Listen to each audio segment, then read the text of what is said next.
And we are live and we are back. Let's go. I'm Cory, your host, one half of the Quarter Full Effect podcast, and I'm back like I never left with another installment of Wealth Wednesdays. Here on the Quarter Full Effect podcast, we discuss health and wealth, finance and fitness, and everything in between. And we want to make sure you save more and say less and keep making better your best. Yes, yes. However, my co-host is back, Jordan. I believe we're going to do every other week for the Quarter and Full Effect episodes with fitness and finances. We're going to start that, but if you don't know, he was on paternity leave, but now he's back. So we're going to start doing every other week to get him up to speed. But in the meantime, I started dropping Wealth Wednesdays where we get straight to finance topics, and I've been continuing those and going to continue those. That's what y'all tuning into right now. But before we get started, so I know y'all see the topic of the video and y'all want to see what we're going to talk about. What is he about to talk about today? Make sure to hit that like button. Shout out to the YouTube algorithm. Make sure you share and subscribe as well, and leave the rating reviews on the podcast platforms. All of my information, as well as Jordan's information, is in the show notes of the YouTube video. You can follow me at stop. Follow me. That's Jordan. You can follow Jordan at Stop Stalling J, and you can follow his business page at FinallyFit06. That's going to be on Twitter and Instagram and Facebook. And then his personal account is on Instagram, Twitter, and TikTok. Then myself, I'm sideline_Cory, Twitter, Instagram, and TikTok as well. And then, like I said, you can check out all of our information in the show notes. And you can check out Jordan's fitness website as well, FinallyFit.live. All right, but as I said, we get straight to it. Oh, by the way, student loan. I still got the student loans tabs. Shout out to the student loan live stream. Okay, I did not think it was going to be almost 4 hours, but it almost was. But please check that out so you can see what you need to do to make sure if you decide to go to college, you're making the best financial decision. To give you a hint, it's going to be towards the end of the episode. But if you want to see the whole way, as far as who impacted the most by the student loan debt, when there was a lot of different data on there that was shocking to me that I never heard before, but there's a lot of great information in that podcast. You can break it up into chunks, but if you want to be more well versed on the current student loan situation and like what is truly going on as far as who's impacted by it and how people get impacted by it as far as the decision making process and how much college costs, that is a great episode to check out. But today, you know what we're about to do. I'm about to share the screen. Nope, we're not going to CNBC today. Where am I going today? What is this? Finance.buzz. How well can y'all see that? I'm zooming a little bit more. Better. Yes, we are finance buzz. 5 signs you're doing better financially than the average American. So it's a good place to see where you're at the start of the year. And as you always know, these names be crazy, but finally, Michelle Smith. This is probably the easiest name that I've ever gotten. Michelle Smith, updated December 29th, 2022. Use these measurements to see how you stack up against your peers. And this was also edited by Chris Kissel. Now, I'm gonna say this. I have not looked at these 5 things. My guess is savings, debt management, and investing is going to be on here. Income might be on here, but we'll see. All right, let's see. Comparing yourself to others isn't always the best idea, right? Compare yourself to yourself, but it can come in handy if you're trying to gauge how well you're doing financially. I wouldn't be surprised if credit scores on here as well. For example, do you save enough compared to others in your age group? How does your emergency fund match up against others who have put away money for a rainy day? Keep reading. These 5 metrics can help you figure out where you fit financially compared to the rest of the country. Okay, first thing, there we go, savings. First thing I recommend, right? Well, 6th thing in the financial house, but you need to have some savings. First baby, $7,000. Shout out to Dave Ramsey, the Ramsey Network. But yep, do you have more than $4,500 in savings? Not that $1,000, not even 3 to 6 months, because pretty much everyone's 3 to 6 months. Their 3 months is going to be more than 4,500 because that breaks down to 1,500 a month. But it's saying more than half of Americans, 51%, have 5,000 or less stored in savings accounts, according to Motley Fool. Additionally, 35% had 1,000 or less saved. Wow, that's 35% of people have $1,000 less, which is around that 40% number that we always see. The median amount Americans have tucked away is $4,500. That means half Americans have more than that amount and half have less. Okay, $4,500. So give yourself a pat on the back if you have at least that much saved. then get to work saving even more. Yes, 3 to 6 months of emergency fund. If you just check that off, you will have more than $4,500 saved, because it's highly likely that your 1 month of expenses is more than $1,500, and was at least that. So you'll be at that $4,500 mark. My general recommendation is, if you can't really decide how much you want to have saved, quote unquote, and like how much is too much, too little, I say roughly have $10,000 for each living thing you plan on being responsible for. So if you're single, right, you have no children, you would have $10,000 saved. And then if you go and you marry somebody in the same situation, they would also have 10K. So that boom, like 20K, right, for a newly married couple, no kids, right, and assuming you have no debt. 20K is not bad. Obviously, we can talk about liquidity. How much should that actually be in high yield savings? Should you invest some of it? But as far as the general ballpark, 10K is usually going to put you around your 3 months floor, because most people's necessities, their bare necessities, is going to be around 3K. Obviously, if you're emergency fund, you're looking at your entire budget. It's going to be a little bit more than that. But 10K is going to be a good initial starting point. Yeah, you got 1,000, right? 5,000, 4,500. But if you're trying to save like a good amount of money, 10K is a great place to start. You have more than 30K in your 401K. That's a very large amount. Okay, we got age breakdown. According to Vanguard's How America Saves 2022 report, these are the median amounts Americans between the ages of 34 and 54 have saved in their defined contribution plans. So 34 to 44, they've saved 36,117, and ages 45 to 54, they saved 61,530. Both of those numbers are too low. If you're 54 and you got 61,000 saved, my goodness, you're behind. Shout out to the catch-up contribution at age 50. By the way, if you want to know you're behind with your 401k or even your IRA, the catch-up contribution age is 50, and catch-up means, you got to be behind to catch up. So if you're in your mid-30s and have more than 36,000 in your 401k, you're doing better than most of your peers. So this is a mid-30 stat, really, right? They're not saying, obviously, if you're 22 listening to this, shout out to 22-year-olds, right? But if you're just graduated college, it makes sense you're not going to have 30K. But this is saying if you're in your mid-30s, so essentially 34 to 54, this range, you should have at least 30K saved. This is saying 36,000 by the time you're in your mid-30s. That's how much you need to have saved. That's not a lot amount of money. That's not a lot of money. But if you are behind on your 401k, or you don't have a high income, you may have been investing, but you don't have a high income, you might be in a situation where your employer doesn't match, you might not be at this 36K. If you're in a low income and your employer doesn't match and you started investing late, you might not be at this $36,000. So that's something to remember. Obviously, the number 6 figures. If you make 6 figures, usually you got to invest 5% to get a 4% match, right? So that's 9,000. 9,000 a year you'd be investing, right? It's going to take you 4 years to put away 36K. Not respected to the stock market, how much your rate of return is. So that's that's a low number. Like it's a great number to be above, but as far as 36K in your mid 30s, you're behind, and 61K in your late 50s, you're extremely behind. You have to be on not even a low income, because if you're 54, 59 and a half, right? That's like the first time you can start doing some retirement stuff. But if you're doing 65, you got 11 years, it's going to be hard to get to $1 million in 11 years if you're at 60K. That's relatively being at zero compared to $1 million. But again, though, this article is saying this is simply a comparison against others your age, right? This is an age comparison. Just because you're saving more than they are doesn't necessarily mean you are saving enough, I belabored that point. Many of us will have a long retirement. That means you should have saved a lot of money, so you will have enough cash to see you through your golden years. Some experts have suggested saving twice your annual income by 35. Okay, twice annual income by 35. This is saying 36 by mid 30, so 35. So twice your annual income would be 18K for this 36K. All right, so that's letting you know how those numbers would shake out. So if you only have 36K in retirement at 35, you're probably okay. I've already said this before.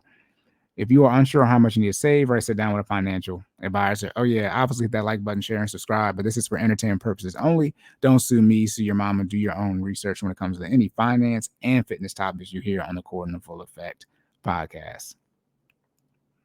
It's never too late to start saving, right, for retirement. But if you're in a young age, right, you got way more wiggle room. But this thing, if you've been maxing out your Roth IRA, it's only going to take it's at $6,500 this year. But $6,000 is 6 years. Like it doesn't take that. It's going to take you less than 10 years to get to $36,000. So take action. Get up to 300 in stock with this new secret. Is this an ad? You don't need $1,000 to buy $1,000 stocks. Yeah, with public. Okay, this is an ad. I'm like, what?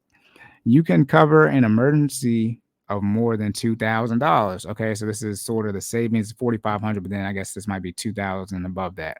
Motley Fool survey found that 47% of Americans have an emergency fund that they can tap into if they need money suddenly.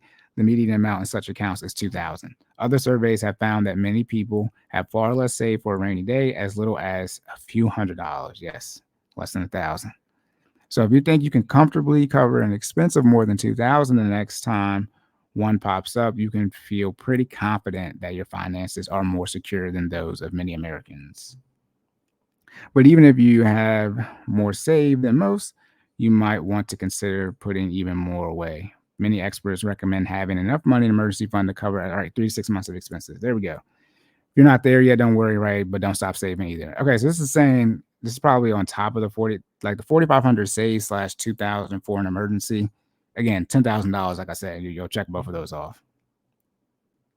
Okay, this is another ad. Pay no interest until October 2024. You have less than 6,500 in credit card debt. Look at this ad, right? Imagine getting 18 months of 0% on a balance transfer. Then the fourth thing they talk about is 6,500 or less on credit card debt.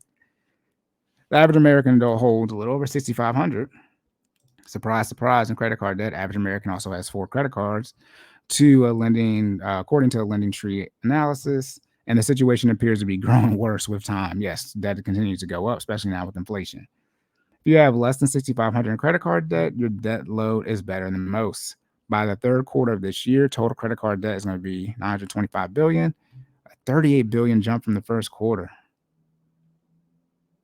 By the third quarter of this year, this article was done in December, so the third quarter. I'm thinking fiscal years. My goodness. According to data from the Federal Reserve Bank in New York, but it's crucial to keep that debt as low as possible going forward, especially true if you plan to retire soon. Yes, if you plan on retiring, having debt is really not the option because then you have to use your retirement money to pay and / service the debt. And most people, when they're saving for their retirement, whatever that number is, they're not planning on having to use that money that they're going to take as a distribution for their retirement. That's just not most people's mindset. Where they're like, oh, this is how much money I'm going to get in retirement, and some of this needs to continue to go to a mortgage, a car loan, credit card debt, etc. Most are thinking from a debt standpoint would quote unquote be medical debt, right? Because your medical expenses are likely going to increase when you're younger. When you're increase when you're older. But outside of that, you really shouldn't be having any debt at all. I mean, you've been working 30, 40, 50 years. You couldn't pay everything off. My goodness. The longer you go without paying off your balance rate, the faster your credit card debt can spiral. Right? Okay, just saying how to manage your credit card debt. Take action. Ask this company to pay off your credit card debt. More ads, more ads. And then the fifth thing. So this one's going to be quick. That's all right. Your total net worth is at least 100K. Oh, snap. Net worth is more than just a financial metric used for the richest of the rich. Since your net worth is what remains when you subtract liabilities from assets, yes, net worth equals assets minus liabilities. It can be a useful calculation for anyone who wants to understand where they stand financially. To calculate your net worth, find a total cash value, right? Property, jewelry, investments, et cetera, et cetera. It's even including insurance policies in here as well. So if you went and got that 10 to 12 times a term life, you're going to already, I don't know if this is cash value life insurance though, but if they're including term life insurance here, if you got 10 to 12 times of your income, in term life insurance, you're already going to check this off. Unless you got crazy student loan debt. Because the average income is household is 60K, in that range, 60K, you got 10 times that, 600K. So boom. Right, you have to say you subtract any debt, right? Mortgage loans, student debt, and credit card obligations. What left is your net worth? Yep. According to Federal Reserve 2019 survey, consumer finances, the most recent survey, median net worth of Americans 35 to 44 stood at 91,300. So it looks like the survey is going to be in that 35 to 40 range. So you're mid to late 30s, early 40s. Well, this is looking at where you should be for these things. For Americans aged 45 to 54, right, there's a $168,600. Net worth isn't the only way to measure your financial success. So if your net worth isn't over 100K, don't panic. Still, a net worth calculation can tell you which areas of your financial life you need to work on if you want to meet your financial goals. Anything else? Okay, bottom line, They say comparison, right, is thief of joy. So if you don't measure up to every single one of these metrics, take some deep breaths. Yeah, it's okay. You kind of want to, I'll go through them again to see which ones you definitely want to check off. Like look at your financial situation like right now. There's always time to set new financial goals, right? Empower yourself, take control of your financial future, right? So set your sights on new goals, right? Pay down your debt. Yes, pay down your debt and build your savings. Yes, highly recommend it. Shout out to the first 3 baby steps, right? Save 3 to 6 months of expenses and aggressively pay off all your non-mortgage debt. And remember that you are doing this not out of any desire, right? Don't keep up with the Joneses. Who are the Joneses? Right? Shout out to that movie. But for your own quality of life and peace of mind. Boom. All right. So again, let's go to these 5 things. Okay. Net worth of 100K. I wouldn't say this is relative to your age. I would say if you're under 30, it's okay if you don't meet this. If you're under 30 and you don't have a net worth over 100K, that's perfectly fine because honestly, you haven't had the time for compound interest to take effect. But if you're transitioning, out of your late 20s into your 30s, if you're in that 34, 35 range and up there talking about, this is definitely something you want to have already checked off. And always remember, some people don't want to aggressively pay down your debt, but if we're talking about a net worth conversation, paying down your debt also increases your net worth. It's a fact. It's just how the equation works. Again, assets minus liabilities equals net worth. If your liabilities decrease, your net worth by definition is going to increase. So that's something to be mindful of. Some of you, your net worth is so low because you got all this debt. Shout out to the student loan episode, but you might have all this student loan debt. That's what's dragging down your net worth. Let's see. 4th thing, you have less than 6,500, right? This sort of ties into the net worth, but no debt, especially no credit card debt. Out of all the different type of debts out there, credit card debt is the one you do not want to have. The interest is outrageous, but you definitely want to make sure you have zero credit card debt. The 6,500 is sort of not clear because then what's your total credit limit? Because 6,500 for some of you might be a lot of credit card debt versus some of you might have 30, 40, $50,000 in accessible credit. So 6,500 is not that much to you, but you still want to be at $0. You want to make sure if you're using credit cards, if you choose to, if you're in that small set who has discipline to use credit cards and pay them off every month, you're paying them off every month. 3rd one, you cover emergency of $2,000. As I mentioned, you want to be at that 10K range. That's where you want to be at bare minimum. If you want to choose to invest some of that money, that's a whole other conversation about liquidity and risk tolerance. But you definitely want to say, hey, I got around 10K just stashed to the side that is just ready to be used in quote unquote a case of an emergency. More than 30K in your 401K. Again, this feels like it's talking about the 34 to 54 range. And also when they look at these numbers, remember, I can't remember what episode I discussed this on because we've been doing this almost 2 years now, but every age range is behind. If they did every age range is going to be behind as far as how much money they should have saved for their retirement. So $30,000, if it's saying, we're using 34 here to at least have $30,000, $36,000, you're still behind at that age. But hey, that's better than nothing. Some people have no money saved in their 401k or saved at all.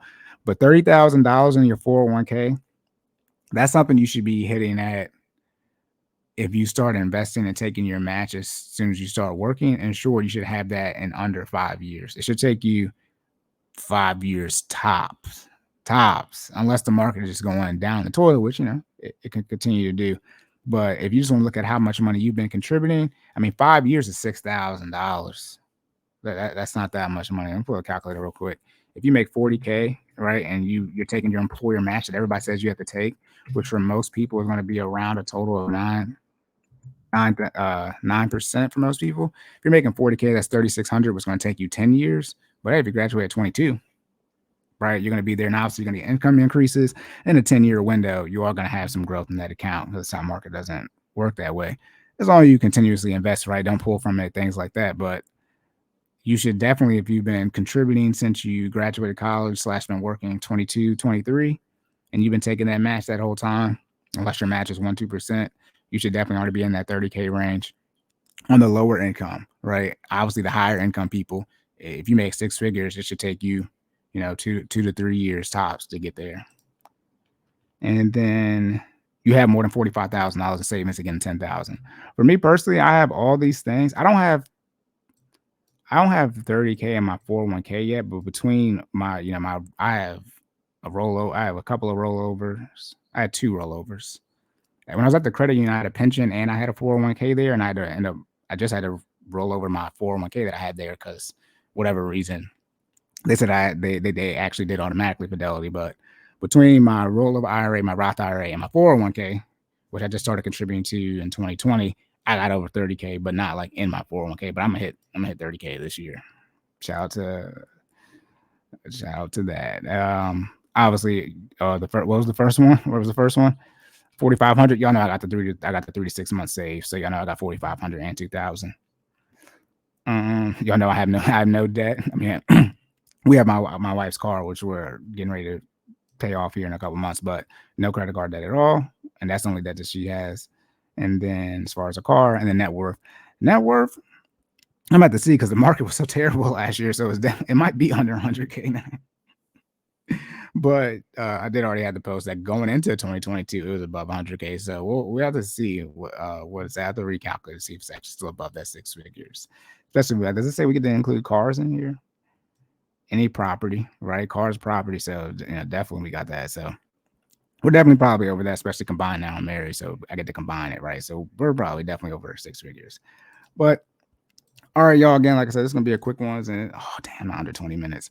But again, those 5 things in general, right? Have some money saved, have the least amount of debt as possible, and be investing, right? Those are the three things that you can do as far as your financial goals. I've already said this before. You can save some money, you can invest, and you can invest some money, right? You want to make sure when you're spending money, the third thing, you're paying for things cash. You don't want to be out here with a whole bunch of debt because that's going to stifle your ability to save and invest. Very simple. But all right, y'all, remember, again, hit that like button, share, and subscribe. Shout out to the YouTube algorithm. If you have any questions and concerns, please leave your comments. On the podcast platform, leave rate and reviews as well. Again, I'm sideline_Cory, Twitter, Instagram, and TikTok. My co-host Jordan, Stop Stalling Jay, Twitter, Instagram, and TikTok as well. Then his business page is FinallyFit06, Instagram, and Facebook. And again, all of our information is in the show notes on YouTube. You can go to FinallyFit.live or reach out to Jordan. You probably have to go to FinallyFit.live to sign up for the 5:30 a.m. classes on Monday and Wednesday. Then he's preparing to start beginner classes at 6 a.m. on Tuesday and Thursday, all virtual. You get access to the virtual drive as well, monthly check-in with Jordan, and all the other stuff he says he offers on his site, because I can't remember everything. Then for myself, my financial coaching services, $50 for 1 1-hour session a month, $100 for up to 1 1-hour session a week. Okay, and I think Jordan, let me not, because he was doing a sale. I think he said it was $30. That's how much it's going to be. Two classes a week, so that's 8 classes a month or whatever it is. I think it's $60. So I don't know. You gotta go to FinallyFit.live. I can't remember everything. But all right, y'all. Again, if you have any questions, just reach out to us. But if not, remember to save more and say less. Keep making better your best. And I will catch y'all in the next one.